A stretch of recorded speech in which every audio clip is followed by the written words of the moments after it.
Ευχαριστώ πάρα πολύ. Είναι τιμή μου να συντονίζω πριν τις συναδέλφους κυρία Αντρέα, αλλά και τώρα να μιλήσω για ένα θέμα που είναι έτσι ιδιαίτερο.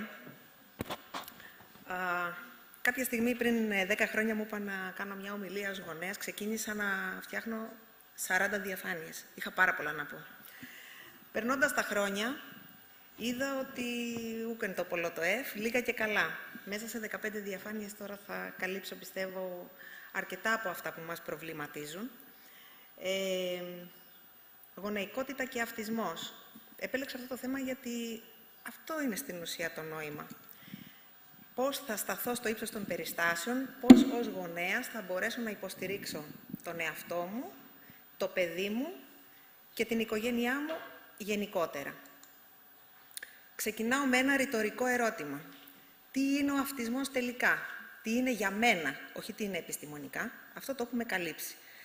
Θεωρητικά έχουμε πάρα πολλή πληροφορία λάβει. Πάμε όμως τώρα σε πιο φιλοσοφικές, βαθύτερες αναζητήσεις που μας απασχολούν εμάς τους γονείς. Τι είναι λοιπόν ο αυτισμός? Είναι αναπηρία? Είναι ασθένεια? Ή είναι αναπηρία και ασθένεια? Ή μια κατάσταση, condition? Είναι ένα από αυτά ή και όλα μαζί? Ψάχνοντας απάντηση σε αυτό το ρητορικό ερώτημα, άρχισα να ψάχνω διάφορες προσεγγίσεις. Η πρώτη είναι η κλασική ιατρική προσέγγιση. Αναλυτικά είπαμε για το DSM-5, αυτό το Διεθνές Ταξινομικό Εργαλείο, που μας λέει για τα άτομα που έχουν διαταραχή του αυτιστικού φάσματος, έχουν δυσκολίες στην κοινωνική επικοινωνία και στερεοτυπικές επαναλαμβανόμενες συμπεριφορές. Στην Ελλάδα όμως, έτσι για να προσγειωθούμε και στα δικά μας δεδομένα, έχουμε και έναν ενιαίο κανονισμό παροχών υγείας που μας λέει ότι ο αυτισμός έχει και κωδικό νόσου με πολλές υποκατηγορίες, F84 με πολλές υποκατηγορίες, και είναι ξεκάθαρα, μας το λέει εκεί, ότι είναι μια παιδοψυχιατρική διαταραχή. Όταν εγώ σαν γονέας βλέπω αυτή τη λέξη παιδοψυχιατρική διαταραχή, σοκάρομαι, κυρία Ταγκούλη. Και ψάχνω άλλον ορισμό. Δεν μου αρέσει αυτός. Πάω σε έναν άλλον ορισμό που με βολεύει καλύτερα. Να μου τον δώσουν οι ίδιοι αυτιστικοί. Λένε οι ίδιοι αυτιστικοί ότι ο αυτισμός, εγώ δεν έχω πάθηση ψυχιατρική, για όνομα του Θεού. Έχω κάτι το οποίο είναι απλά ένας διαφορετικός τρόπος λειτουργίας του εγκεφάλου μου, σκέψης, έκφρασης των συναισθημάτων μου, αλλά και της αντίληψης του κόσμου. Αυτό μου άρεσε καλύτερα. Άρα για τους ίδιους αυτιστικούς δεν είναι μια ψυχική διαταραχή. Τώρα αρχίζω και μπερδεύομαι. Πάω, ψάχνω τρίτο ορισμό. Ρωτάω τους γονείς. Τελικά, ρε παιδιά, τι είναι αυτός ο αυτισμός? Κατάσταση, ασθένεια, αναπηρία? Θα το έχω για πάντα, θα πάρω ένα χάπι, θα μου περάσει, θα το ξεπεράσει το παιδί μου όταν μεγαλώσει? Ψάχνω. Φτάνω λοιπόν σε κάποιους γονείς έτσι τρελαμένους σαν και εμένα και μου λένε, για μένα είναι ένα βασανιστήριο ο αυτισμός. Καλύτερα να μην το είχα στη ζωή μου, είναι ένας Γολγοθάς. Πάω παραπέρα, λέει, παιδιά, εμένα ο αυτισμός μου φαίνεται ένας κλέφτης. Κλέφτης, μου πήρε το παιδί. Το παιδί αυτό που εγώ το ονειρεύτηκα και το φαντασιώθηκα κάπως, πάει, πέθανε αυτό. Τέλειωσε. Και έχω τώρα κάτι άλλο, το οποίο είναι διαφορετικό, με αγχώνει, μου δημιουργεί προβλήματα, κοινωνικά δεν μπορώ να το παρουσιάσω και πρέπει και να το αγαπήσω. Υπάρχουν όμως και κάποιοι που είναι πιο αισιόδοξοι, αυτοί που έλαβαν υπηρεσίες ψυχικής υγείας έγκαιρα, που κατάφεραν να μπουν στην ψυχική ανθεκτικότητα και για όλο αυτό φαντάζει ένα ταξίδι, μία διαδρομή πρόκληση προς μία διαφορετική οπτική θεώρηση της ίδιας της ζωής. Γιατί αυτό καλούμαστε να κάνουμε, να αλλάξουμε την ίδια μας τη ζωή. Και σας ρωτάω εδώ, είμαστε τόσοι, είναι η επιστημονική κοινότητα, εμένα με εξυπηρετεί ένας ορισμός, τι θέλω εγώ, τη διάγνωση, τι μου αλλάζει, γιατί? Εγώ έχω ένα παιδί, το οποίο, μάλλον ερχόμαστε αντιμέτωποι με μια διάγνωση, η οποία επιβεβαιώνει την αδυναμία του παιδιού μου να συνταχθεί κοινωνικά ανάμεσα σε άλλα. Αυτό βιώνω σε αρχικό επίπεδο. Έχω αυτισμό, άρα αποκλείομαι. Παραλλήλως, το παιδί μου έχει στιγματιστεί και φυσικά έχει εξωστρακιστεί από τον κοινωνικό ιστό. Πάρα πολύ έντονο το πρόβλημα όταν το παιδί μας πηγαίνει σχολείο, που δεν το κάνουν παρέα, που δεν παίζει στο διάλειμμα, που δεν τον καλούν στα γενέθλια. Πρόσφατα διάβασα ένα άρθρο για τα ακάλεστα παιδιά των πάρτι. και για το οποίο παιδί, μερικές φορές, οποιαδήποτε θεραπευτική μέθοδος κρίνεται μάταιη. Μεγάλο κομμάτι και αυτό. Κάνουμε πολλά χρόνια θεραπείες. Μπορεί το συγκεκριμένο θεραπευτικό μοντέλο να μην είναι το κατάλληλο για το παιδί μας. Εκεί θα έρθουμε και θα μιλήσουμε για την περιβόητη εξατομίκευση και την ολιστική προσέγγιση. Αυτό είναι το σύγχρονο ανθρωποκεντρικό μοντέλο, που δυστυχώς όμως δεν είναι νόμος στην αγορά εργασίας. Μετά από πολλά χρόνια ενασχόλησης με τον άνθρωπο, το background μου είναι κλινικό, είμαι νοσηλεύτρια, πολλά χρόνια σπουδών γύρω από τον άνθρωπο και 14 χρόνια με τον αυτιστικό γιο μου, απάντησα στον εαυτό μου ότι ναι, έχει μεγάλη αξία η διάγνωση να την έχω. Έχει αξία να έχουμε αυτή την ταμπέλα στην ατζέντα μας. Πρώτα απ' όλα, διευκολύνει τη συνεννόηση μεταξύ των ειδικών. Πηγαίνουμε στους θεραπευτές και λέμε ότι έχει το παιδί μου αυτό το συγκεκριμένο. Για να μην απλωθούμε σε άλλες ερμηνείες, έχει αυτό και στοχεύουμε εκεί. Για να μπορέσουν οι ειδικοί να χαράξουν ένα αποτελεσματικό θεραπευτικό πρόγραμμα, στο οποίο μετά βεβαίως πρέπει να λάβουν και την κατάλληλη εποπτεία. Με τη συνεχή ανατροφοδότηση. Είναι ένα πάρε-δώσε τώρα που ανοίγει εκεί. Γονέας, θεραπευτής, ψυχίατρος, επικεφαλής. Η έλευση της διάγνωσης βοηθά στην εξοικείωση του γονιού με τη νέα κατάσταση. Μόνο που το ακούω, αρκεί. Κάτι αλλάζει. Αρκεί να το ακούω. Και βέβαια, προχωρώντας τα χρόνια, όσοι έχουμε ασχοληθεί με τον κοινωνικό συνδικαλισμό, τον αναπηρικό συνδικαλισμό, έχουμε μια πολύ πιο αποτελεσματική διεκδίκηση των δικαιωμάτων μας. Πολύ ωραία μέχρι εδώ. Πάμε να δούμε όμως πιο βαθιά. Βαθιά μέσα στην ψυχή του γονέα. Όταν εσείς δίνετε αυτό το χαρτί της διάγνωσης, τι ακριβώς συμβαίνει σε εμάς? Τι μοχλεύσεις γίνονται μέσα μας? Στην πορεία αυτή της διαδρομής, ο κάθε γονιός θα επιλέξει τον ορισμό που αναλογεί στην περίπτωση του παιδιού του. Θα φτιάξει στο κεφάλι του μόνος του κάτι και θα το τοποθετήσει. Το παιδί μου δεν έχει τίποτα ή το παιδί μου έχει κάτι υπερβολικό, δηλαδή παίζουμε στα άκρα. Ή δεν έχει τίποτα ή βυθίζομαι στην κατάθλιψη και φτιάχνω τη ζωή μου γύρω από αυτό ή βρίσκομαι και κάπου στη μέση. Ό,τι επιλέξει ο καθένας, γιατί αυτές οι διαδρομές πρέπει να πούμε ότι είναι πάρα πολύ προσωπικές και είμαστε λίγοι για να τις κρίνουμε. Κάθε γονέας λοιπόν έχει το δικαίωμα να φτιάξει το νέο δικό του ορισμό που θα τον εξυπηρετεί και θα τον οδηγήσει στη δημιουργία ενός νέου μοντέλου επιβίωσης, απόλυτα εναρμονισμένο στις συνθήκες της καινούριας του ζωής. Άρα και εγώ πρέπει να εξατομικεύσω. Και εγώ πρέπει να φτιάξω το δικό μου μοντέλο, όχι μόνο το παιδί μου.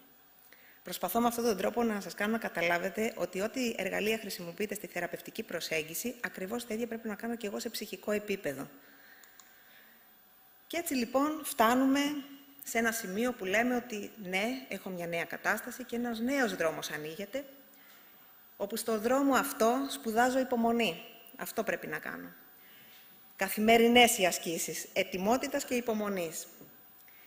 Στον αυτισμό καταλήγουμε να λέμε πως δεν υπάρχουν πρέπει και ή το ένα ή το άλλο. Να κάνω ή λογοθεραπεία ή εργοθεραπεία ή ειδικό παιδαγωγικό.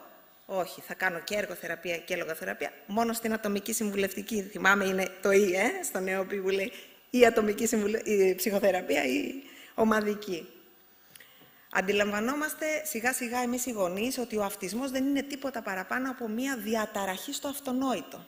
Δηλαδή αυτά που τα τυπικά παιδιά κατακτούν με βάση την ωριμότητά τους και τα εξελισσόμενα σταδιακά βάση της ηλικίας, αυτά τα αυτονόητα τα απλά, για παράδειγμα το να ανέβει και να κατέβει το παιδί μου τα σκαλιά, το να του πεις βάλε αυτό κάτω από το τραπέζι και να κοιτάζει το ταβάνι, να μπορέσει να εκτελέσει απλές εντολές, να μπορέσω να έχω το παιδί μου υπάκουο, πολύ μεγάλο στρες αυτό, να δίνω μία εντολή και να εκτελείται.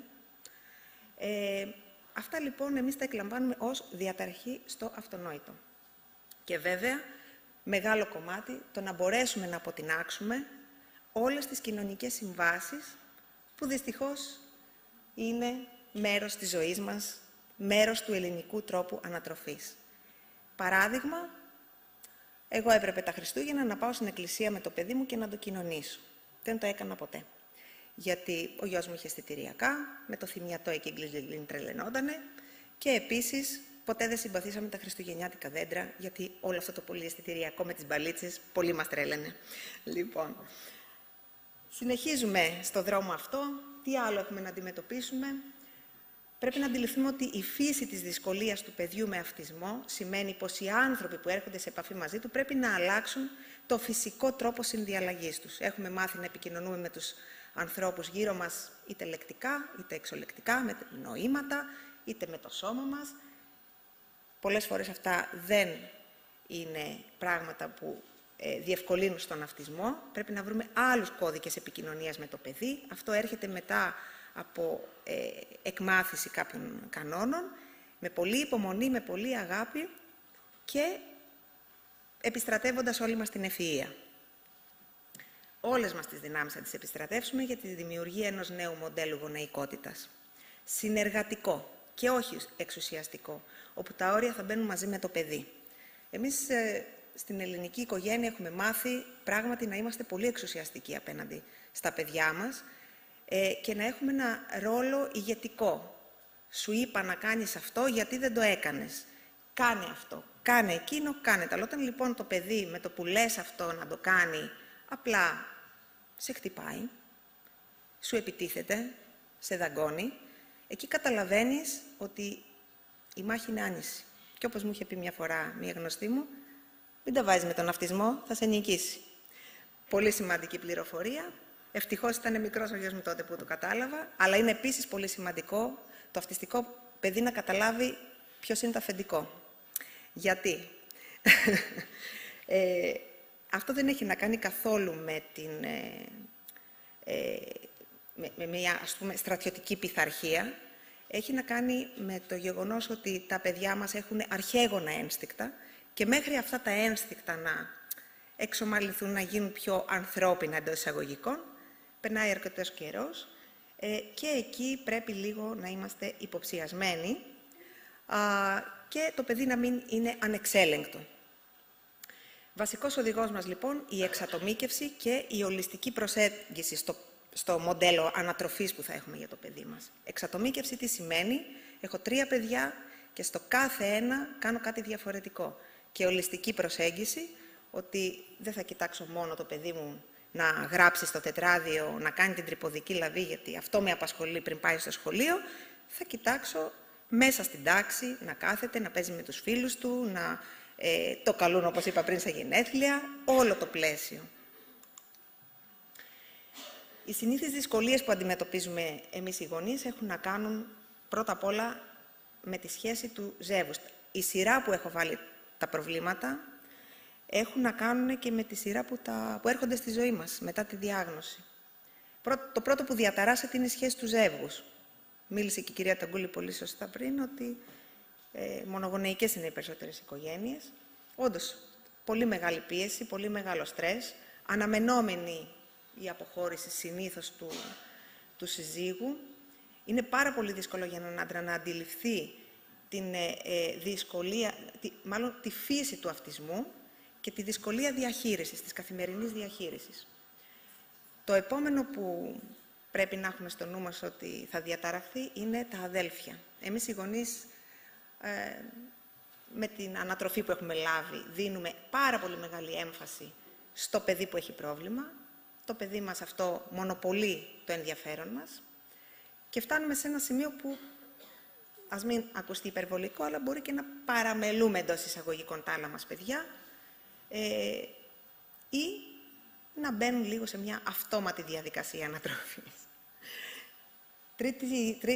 Τρίτο μεγάλο κεφάλαιο είναι οι σχέσεις που αναπτύσσουμε με τους θεραπευτές. Οι θεραπευτές γίνονται μέρος της ζωής μας σε καθημερινό επίπεδο, ειδικά τα πρώτα χρόνια, και όταν μιλάμε για πρώιμη παρέμβαση, γνωρίζετε ότι οι ώρες που έχουμε περάσει στα κέντρα ειδικών θεραπείων είναι πάρα πολλές. Το σχολείο, μεγάλο κεφάλαιο στη ζωή του παιδιού, πυρήνας κοινωνικοποίησης και όχι μόνο. Εκεί θα πάρει τις πρώτες δεξιότητες, θα μάθει τα πρώτα γράμματα και θα πορευτεί. Έχουμε όμως να αντιμετωπίσουμε και το κοινωνικό στίγμα. Άγχος, κατάθλιψη, η κυρία Αντρέ τα είπε πολύ σωστά. Τελευταίο όμως και πολύ σημαντικό είναι η σχέση που αναπτύσσουμε με το ίδιο το παιδί. Ξεχνάμε ότι το παιδί μας είναι και παιδί. Βυθιζόμαστε μέσα στην αυτοστική συμπτωματολογία και ξεχνάμε ότι το παιδί μας θέλει αγκαλιά, χάδι, παγωτό και πατατάκια. Η διάγνωση του αυτισμού και η διαχείρισή του ισοδυναμεί με μία απώλεια. Το είπε και η κυρία Ταγκούλη πιο πριν, τα 5 στάδια του θρήνου. Η απώλεια συμβολίζει το τέλος μιας γνωστής κατάστασης, το πέρασμα σε κάτι άλλο άγνωστο που φοβίζει. Η απώλεια και ο φόβος οδηγούν αναπόφευκτα σε θρήνο και τα 5 στάδια που είδατε και πιο πριν. Το μόνο που θα ήθελα να επισημάνω εδώ είναι ότι σε όλα αυτά τα στάδια, είτε ένας γονιός τα ξεπεράσει και προχωρήσει σε μια άλλη διαδικασία, είτε προσκοληθεί σε ένα από τα στάδια αυτά, είναι όλα σεβαστά. Σεβασμό λοιπόν, θέλουμε την υποστήριξη και την ενθάρρυνση του γονιού, αλλά πάντα με σεβασμό στο συναίσθημά του. Γιατί πολλές φορές βλέπουμε κάποιους ειδικούς που είναι επικριτικοί, δηλαδή γιατί δεν δέχεσαι το παιδί σου, γιατί δεν κάνεις αυτό, γιατί δεν κάνεις το άλλο. Γιατί το δικαιούμαι είναι η απάντηση. Για το μακρύ δρόμο της αποδοχής θέλω να σας μιλήσω έτσι με αυτό το ωραίο κείμενο που έχει αναπτύξει η κυρία Πλησή, είναι συγγραφέας γνωστή, έχει γράψει βιβλία για τον αυτισμό. Λέει λοιπόν η κυρία Πλησή: γίνεσαι γονιός και έχεις όνειρα για το παιδί σου. Πιστεύεις πως θα δημιουργήσεις κάτι καλύτερο από αυτό που δημιούργησαν οι δικοί σου γονείς. Υπολογίζεις όμως χωρίς τη φύση. Γιατί η φύση βάζει το χέρι της και δημιουργεί μαζί με σένα. Αυτό που φέρνεις στη ζωή δεν είναι μόνο δικό σου δημιούργημα. Τι γίνεται λοιπόν όταν το παιδί που φέρνεις στον κόσμο έρχεται με άλλα πρικιά και όχι με αυτά που παρήγγειλες? Οι δρόμοι είναι 2. Ή παίρνεις τα πρικιά μαζί με το παιδί σου και πορεύεσαι, ή κάθεσαι και κοιτάς μία τα πρικιά και μία το παιδί, ελπίζοντας πως θα έρθει ένας μάγος και θα αλλάξει την πραγματικότητά σου. Και ο καιρός περνά.